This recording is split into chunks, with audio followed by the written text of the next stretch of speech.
नमस्कार विद्यार्थी मित्रांनो, आज आलेल्या नवीन अपडेटनुसार पनवेल महानगरपालिकेमध्ये विविध पदांची जाहिरात प्रसिद्ध झालेली आहे. प्रथमतः तुम्हाला या ठिकाणी ही कंत्राटी स्वरूपामध्ये म्हणजे 15 वित्त आयोगानुसार या जागा भरल्या जात आहेत. तर आपल्याला या ठिकाणी जरी 11 महिन्याचा कॉन्ट्रॅक्ट असेल तरी आपल्याला नवीन ज्या गव्हर्नमेंटच्या जागा येणार आहेत 2026 मध्ये यामध्ये प्राधान्य दिलं जाणार आहे. अनुभव मागितला जातो, तर हे अनुभव तुम्हाला या ठिकाणी ANMचा असेल, GNMचा असेल, MPW, फार्मासिस्ट ऑफिसर, लॅब टेक्निशियनचा उपयोग होणार आहे.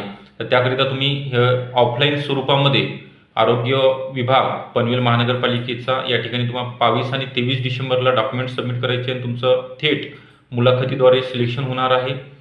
तर त्या जिल्ह्यामधील किंवा जवळपासच्या ठिकाणचे जे विद्यार्थी स्पर्धा परीक्षेचा अभ्यास करत आहेत त्यांनी आवर्जून या ठिकाणी आपलं सगळे डॉक्युमेंट घेऊन मुलाखतीला हजर राहायचं आहे. तसेच आपल्याकडे येणारी जे नवीन वर्षामध्ये आरोग्य भरती 5000 जागेची येणार आहे. यामध्ये या सर्व पदांचा समावेश असेल. तर आपण याचीसुद्धा तयारीला लागायचं आहे, कारण ते येणारं वर्ष मुख्यमंत्री साहेबांना भरतीचं वर्ष म्हणून डिक्लेअर केलेलं आहे. तर याकरिता आपल्याकडे बेसिकपासनं बॅचेस सुरू होत आहेत आणि या बॅचेसची फीसुद्धा कमी आहे. तर जो खाली नंबर दिलेला आहे 8329 588 625 या नंबरवरती कॉल करायचा आहे. तुम्हाला अगदी चांगल्या प्रकारे डिटेलमध्ये इन्फॉर्मेशनसुद्धा या ठिकाणी दिली जाणार आहे. थँक्यू.